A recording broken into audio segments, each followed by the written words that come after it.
साम्राज्य न्यूज, सामान्यांचा असामान्य आवाज। महालक्ष्मी मंदिराजवळ अपघाताचा सिलसिला थांबता थांबेना, महानगरपालिका मात्र सुस्त।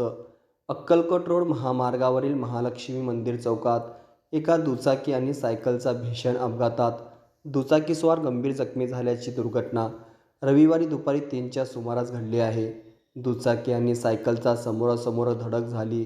घटनास्थळी कर्तव्यावर असलेले वाहतूक शाखेचे हवालदार संतोष साळुंके यांनी घटनेचे गांभीर्य ओळखून रस्त्यावरून जाणाऱ्या रुग्णवाहिकेस थांबवून रुग्णवाहिकेतून जखमी दुचाकीस्वारास पुढील उपचारासाठी सोलापूरच्या शासकीय रुग्णालयात पाठवून दिले।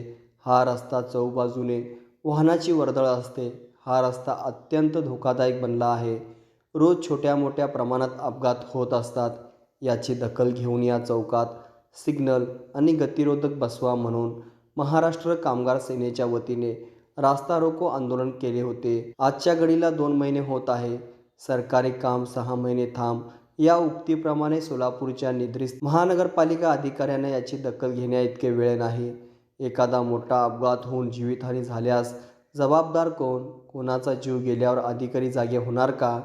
सोलापूर महानगरपालिका या अपघाताचे तातडीने दखल घेऊन सिग्नल यंत्रणा बसवणार का, असे तेथील नागरिकांमध्ये चर्चा सुरू आहे।